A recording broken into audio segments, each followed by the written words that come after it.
পরিস্থিতি সৃষ্টি হলো, হ্যাঁ। কি হয়েছিল? এখানে কিছু সিপিএমের ছাত্র সংগঠনের কিছু কলেজে যারা পড়ে না বহিরাগত ছাত্রছাত্রীদের নিয়ে আমাদের কালনা কলেজের সামনে একটা উশৃঙ্খলা তারা সৃষ্টি করতে এসেছিল এবং তারা গেটের ভেতরে ঢুকতে যাচ্ছিল। আমরা যারা রানিং ছাত্রছাত্রী আছি তারা মিলে আমরা এটাকে প্রতিরোধ করলাম এবং তারা যাতে কলেজের ছাত্রছাত্রীদের কোনো ক্ষতি না করতে পারে। কলেজে আজকে আই কার্ড দেওয়া হচ্ছে, অনেক পরিমাণে ছাত্রছাত্রী আছে, তারা যাতে কোনো অশান্তির মধ্যে না পড়ে সেই ব্যবস্থাটা দেখে আমরা তাদেরকে এখানে থেকে সরিয়ে দিলাম এবং তারা চলে গেল এখান থেকে। এটুকুনি। ওরা কি করতে এসেছিল কলেজে? ওরা মাঝে মধ্যে আসে, ওদের পুরো কালনা শহর বা কালনা কলেজের মধ্যে কেউ ওদেরকে পছন্দ করে না। ওরা বাইরে থেকে আসে, পুরো পূর্ব বর্ধমান জেলা হয়তো পুড়িয়ে কাছিয়ে 30-40টা ছেলে নিয়ে আসে। প্রত্যেক বছরই 1-2বার করে ওরা আসে, কিন্তু কোনো কাজ ওদের নেই। ওরা এখানে অশান্তি সৃষ্টি করতে আসে।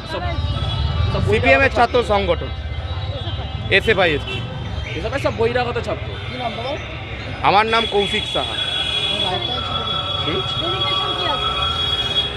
এখন ছাত্র সংসদ নির্বাচন না হওয়ার কারণে এখানে কারোরই কোনো দলীয় কোনো পদ নেই, কিন্তু আমরা তৃণমূল ছাত্র পরিষদটা করি এবং আমরা রানিং স্টুডেন্ট কালনা কলেজে।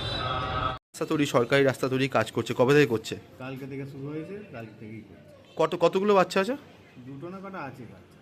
ওই বাচ্চাগুলো কন্টিনিউয়াস কাজ করে আছে, তাই তো? এটা কোন রাস্তা দাদা? এটা কত নম্বর ওয়ার্ড? এটা রাস্তা তৈরি হচ্ছে যে সরকারি রাস্তাটা, এটা কোন রাস্তা তৈরি হচ্ছে? কত নম্বর ওয়ার্ডে? 16 নম্বর।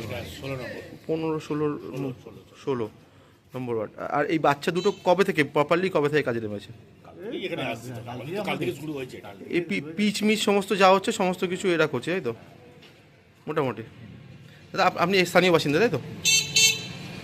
এটা আইন বিরুদ্ধ। শিশু শ্রমিক আমাদের দেশে আইনের বিরুদ্ধে কাজ করছে উত্তরপাড়া গোত্রম পৌরসভা। আর প্রথম কথা হচ্ছে উত্তরপাড়া গোত্রম পৌরসভা বা আইন টাইনের কোনো ধার কাজ দিয়ে যায় না। আর তারপর তো শিশু শ্রমিকদের দিয়ে কাজ করানো হচ্ছে, এটা অন্যায়। এটা আমাদের মতন একটা শহরে, উত্তরপাড়ার মতন প্রাচীন একটা শহরে এরকম ঘটনা চোখের সামনে ঘটবে এবং সাধারণ শুভবুদ্ধি সম্পন্ন মানুষ চোখের সামনে দেখবে, সেটা সবারই একটা অন্তরে ধাক্কা লেগেছে। এবং সেই ক্ষেত্রে আগেও শিশু শ্রমিকদের দিয়ে যে কাজ করাবার নজির উত্তরপাড়া গোত্রম পৌরসভার রয়েছে। গতবারও এরকম শিশু শ্রমিক এরকম হাত পুড়ে গেছিল, এবারও শিশু শ্রমিকদের দিয়ে কাজ করানো হচ্ছে। এই ঘটনার জন্য পুনরাবৃত্তি আগামী দিনে না ঘটে আমাদের এই শহরে, প্রাচীন শহর এবং সে উত্তরপাড়া গোত্রম পৌরসভার বিগত দিনের যে সুনাম, সেই সুনামের সাথে এইটা সাযুজ্য থাকছে না।